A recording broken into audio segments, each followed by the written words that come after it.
এই বিপদ থেকে আমাদের এখন ওপরওয়ালাই বাঁচাতে পারবে। ডাইনি, আমি আসছি।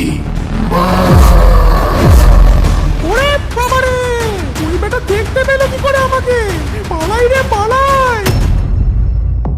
উফ, ঠান্ডায় যে নাজেহাল হয়ে যাচ্ছি, তার উপর পেয়েছে জ্বর খিদে। আজ 3 দিন ধরে ঘুরছি, কোথাও কিচ্ছু পাচ্ছি না। পেটটা খিদেতে চো চো করছে। ডাইনি খিদের জ্বালায় ঘুরতে ঘুরতে মোহনপুর গ্রামের উপর দিয়ে যাচ্ছিল। হঠাৎ সে থমকে দাঁড়ালো। নিচের দিকে তাকিয়ে তার চোখ দুটো উজ্জ্বল হয়ে উঠল। সে দেখল গ্রামের প্রায় প্রতিটি বাড়িতেই একটি করে গরু আছে। ওরে বাবা, এই গ্রামে তো অনেক গরু দেখছি। সবার বাড়িতেই একটা করে গরু আছে।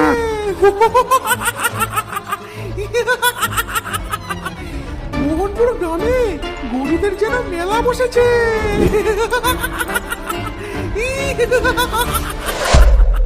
মোহনপুর গ্রামের গ্রামবাসীরা তাদের গরুদের খুব যত্ন নিত।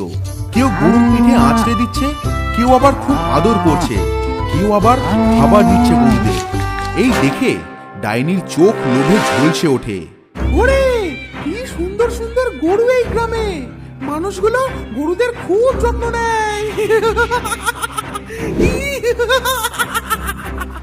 একটা মস্ত বুদ্ধি এসেছে। আমিও এই গ্রামে গরুর রূপ নিয়ে থাকবো, আর একে একে সব গরুদের সাবার করে দেব। খাওয়া দাওয়ার আর কোনো চিন্তা থাকবে না। ডাইনি তার দুষ্টু মতলব নিয়ে মোহনপুর গ্রামের মাঠে নেমে এলো। চটজলদি সে একটি গরুর রূপ ধারণ করলো। তার গরুর রূপটি যেন অত্যন্ত নিরীহ এবং সুন্দর। সে নিজেকে দেখে নিজেই মন্ত্রমুগ্ধ হয়ে গেল। এই তো, কি সুন্দর লাগছে আমাকে। যাই যাই, চটপট কাজে লেগে পড়ি। গরুরূপে ডাইনি এক গ্রামবাসীর বাড়িতে গেল। আড়াল থেকে সে দেখতে পেল বাড়ির মালিক গরুটিকে রাতের খাবার দিয়ে ঘুমোতে চলে গেল। ঘর অন্ধকার হলো, আর ডাইনি এই সুযোগেরই অপেক্ষা করছিল। এই তো, সুযোগ এসে গেছে। ডাইনি বাড়ির উঠোন পেরিয়ে গোয়াল ঘরে প্রবেশ করা মাত্রই সে আসল রূপে ফিরে এলো। তার বড় বড় ভয়ঙ্কর চোখ, লম্বা চুল আর অট্টহাসি।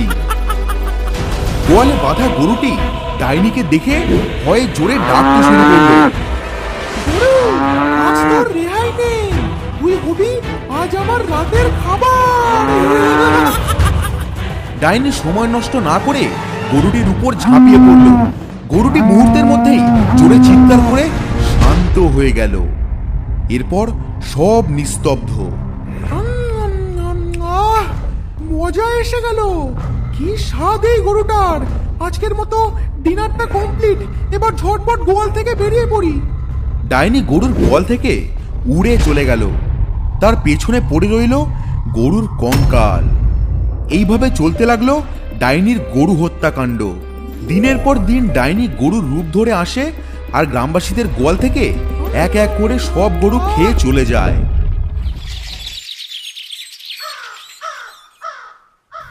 একদিন বিকেলে কিছু গ্রামবাসীরা তাদের গরুদের নিয়ে বাড়ি ফিরছিল।